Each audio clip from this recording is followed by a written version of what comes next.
Bertiru sayang haus, rindu aliran sungaimu.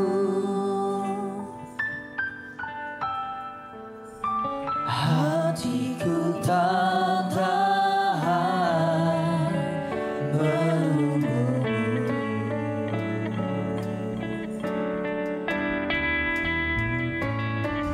Bagaikan gelisah menanti datangnya hujan. Begitu pun jiwaku, Tuhan, hanya Engkau Tuhan. Oh, hanya Engkau, pribadi yang menang hatiku. Tiada yang tersembunyi bagimu, seluruh isi hatiku Kau tahu. Tanpa waktu,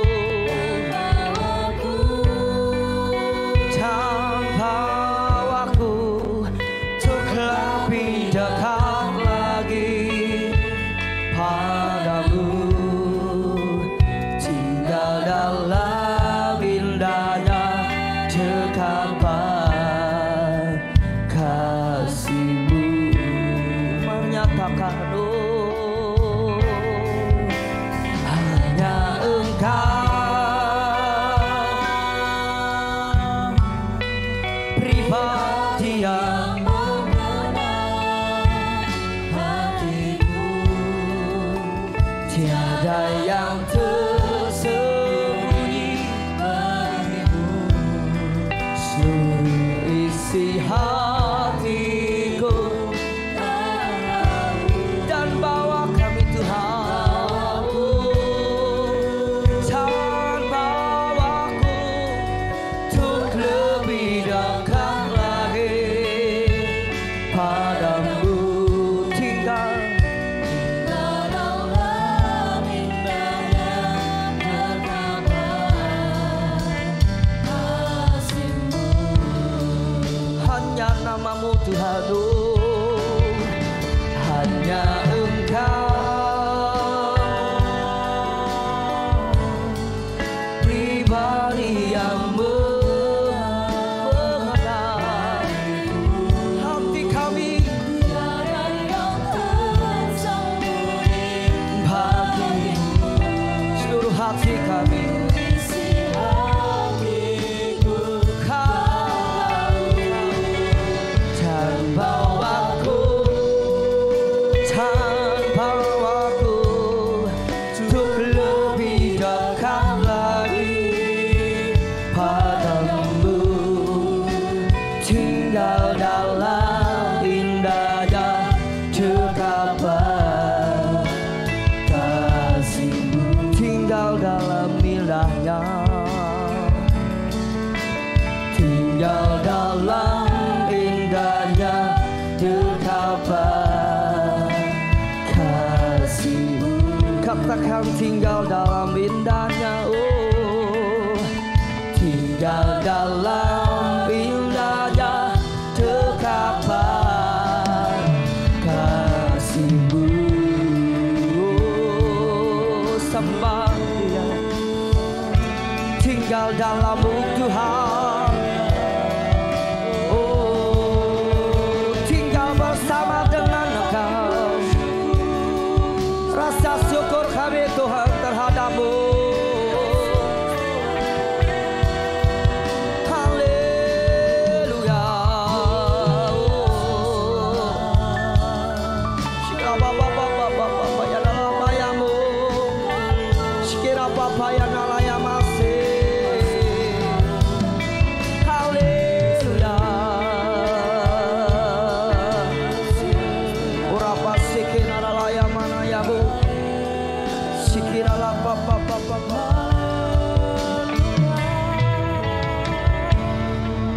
Shalom, selamat pagi Bapak Ibu. Dimanapun Anda berada, saya percaya hari ini diberkati oleh Tuhan dengan kesehatan. Kali ini mari kita bersama-sama untuk memasuki segala pekerjaan dan aktivitas kita dengan berlandaskan firman Tuhan. Seperti halnya tema gereja untuk bulan ini adalah kasih karunia mengalami janji Tuhan. Utamanya kita harus percaya pada janji Tuhan. Bapak, Ibu, dan saudara-saudara yang dikasihi Tuhan, hari ini kita akan membaca dari Pengkhotbah 3 ayat 1 dan ayat 11. Ya, saya ulang, Pengkhotbah 3 ayat 1 dan ayat 11. Saya bacakan bagi Bapak, Ibu, dan saudara-saudara semua. Untuk segala sesuatu ada masanya, untuk apapun di bawah langit ada waktunya.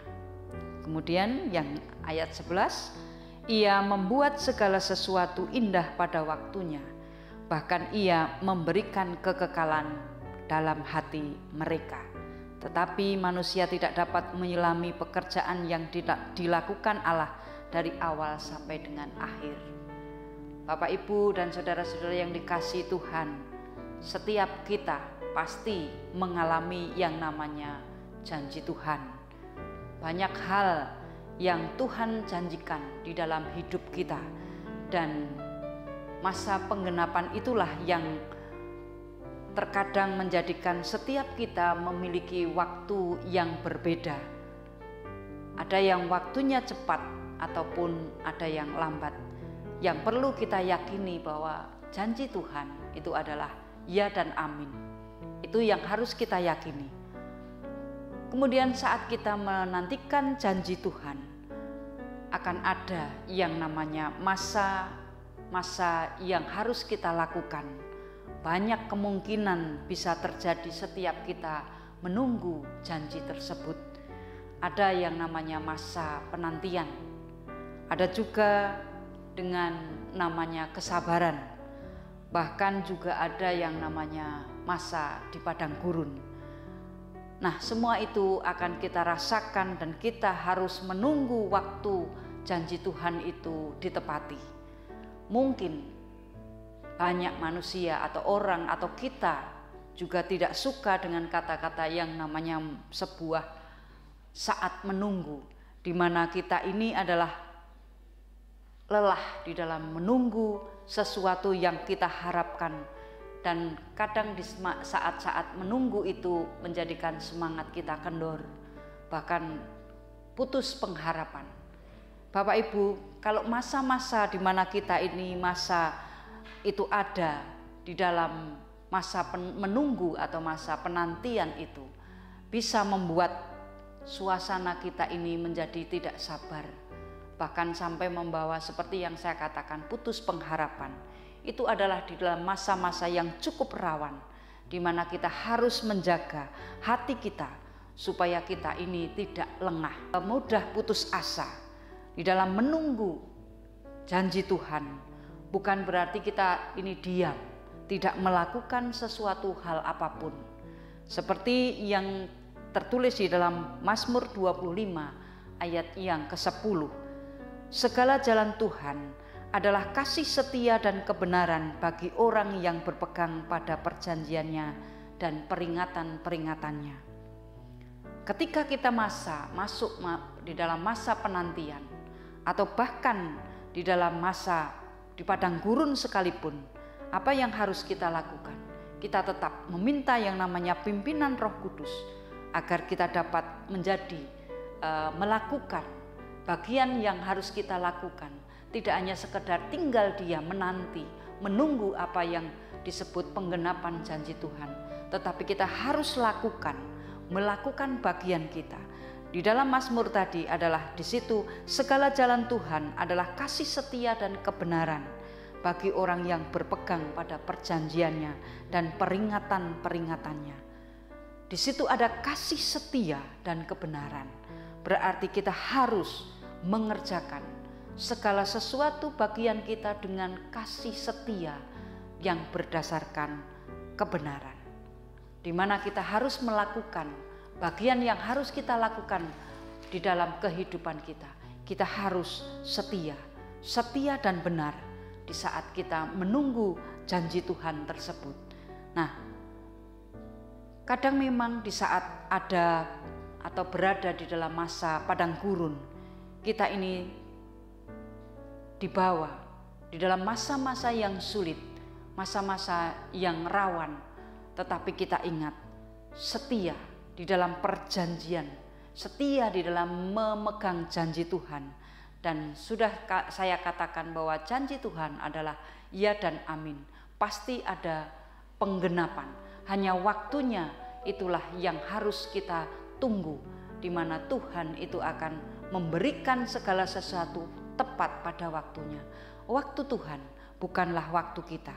Dan kita ketahui bahwa Tuhan adalah merupakan pribadi yang tidak pernah ingkar janji.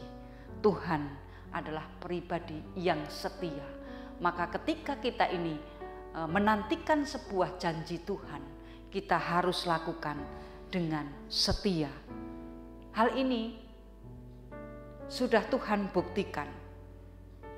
Tuhan menjanjikan kepada Abraham keturunan, meskipun secara manusia tidak mungkin, karena Abraham sudah lanjut usia, Sarah sudah lanjut usia, tetapi di tangan Tuhan, janji Tuhan itu adalah ya dan amin. Di dalam pikiran manusia itu mustahil, tetapi Tuhan, tidak ada yang mustahil di tangan Tuhan. Itulah janji Tuhan. Maka kita harus lakukan bagian kita.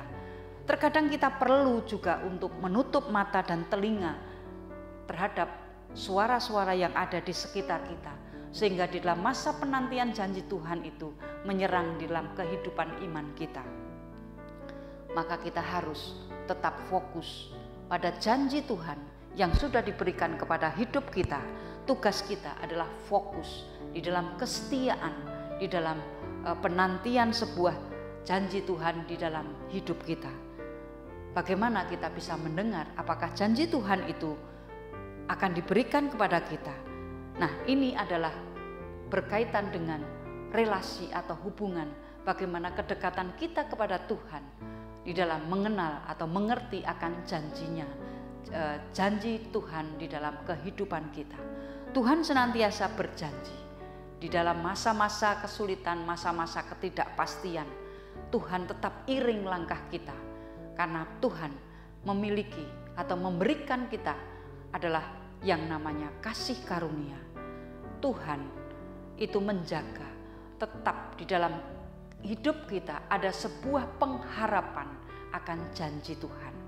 Di dalam Yeremia 29 ayat yang ke-11, sebab aku ini mengetahui rancangan-rancangan apa yang ada padaku mengenai kamu. Demikian firman Tuhan, yaitu rancangan damai sejahtera dan bukan rancangan kecelakaan, untuk memberikan kepadamu bagaimana mencapai hari depan yang penuh harapan. Bapak, Ibu, dan saudara-saudara yang dikasihi Tuhan, ketika kita mengalami sebuah kasih karunia, tentu di dalam kehidupan kita tidak akan pernah putus pengharapan, karena janji Tuhan di dalam kehidupan kita adalah rancangan damai sejahtera. Mengapa kita harus memiliki ketidakpastian apalagi terhadap masa depan? Tuhan akan tetap berada di dalam janjinya. Maka kita wajib untuk tetap setia melakukan bagian kita untuk menerima kasih karunia di dalam kehidupan kita, supaya kita bisa merasakan janji Tuhan itu di dalam hidup kita. Seberapa banyak dari kita sudah menerima janji Tuhan? Itulah yang namanya kasih karunia Tuhan yang sudah diberikan kepada kita melalui hidup kita, dan itu harus kita syukuri di hadapan Tuhan dengan hidup yang benar, yang setia di hadapannya, supaya kesetiaan kita yang berdasarkan firman Tuhan, yaitu kebenaran, itu membawa kita di dalam masa penantian, di dalam masa-masa di padang gurun, kita ini memiliki satu pengharapan, yaitu janji Tuhan itu adalah ya dan amin. Di dalam Efesus 2 ayat 8-9, Sebab kasih karunia kamu diselamatkan oleh iman. Itu bukan hasil usahamu, tetapi pemberian Allah. Itu bukan hasil pekerjaanmu. Jangan ada orang yang memegahkan diri. Bapak, Ibu, dan saudara-saudara yang dikasihi Tuhan, kita sudah mengalami janji Tuhan. Dan janji Tuhan itu terhadap hidup kita, di dalam hidup kita, itu kita terima karena kasih karunia Tuhan. Bukan karena hasil usaha kita, bukan karena pekerjaan kita, tetapi semata-mata adalah kasih karunia. Bagi kita yang sudah menerima kasih karunia, hendaklah kita hidup, yaitu setia dan benar di dalam hidup kita. Oleh karena kasih setia Tuhan, kasih karunia yang sudah Tuhan berikan kepada kita, kita diselamatkan oleh iman dan mengalami janji Tuhan di dalam hidup kita. Karena Tuhan membuat segala sesuatu indah pada waktunya. Yakini itu, bahwa kita menerima kasih karunia Tuhan dan kita menerima janji Tuhan di dalam hidup kita. Selamat memasuki hari ini dengan segala aktivitas yang dipimpin oleh Tuhan sendiri. Mari kita berdoa. Terima kasih Tuhan atas kasih karunia-Mu. Kami mengerti akan janji-Mu yang Engkau nyatakan di dalam hidup kami. Tuhan, kami tetap pegang bahwa janji Tuhan adalah ya dan amin. Biarlah kami, hidup kami Tuhan, untuk hidup setia dan seturut dengan kehendak-Mu. Beri kesempatan kami memasuki hari ini dengan kasih-Mu Tuhan. Kami serahkan segala aktivitas kami hari ini di dalam tangan Tuhan.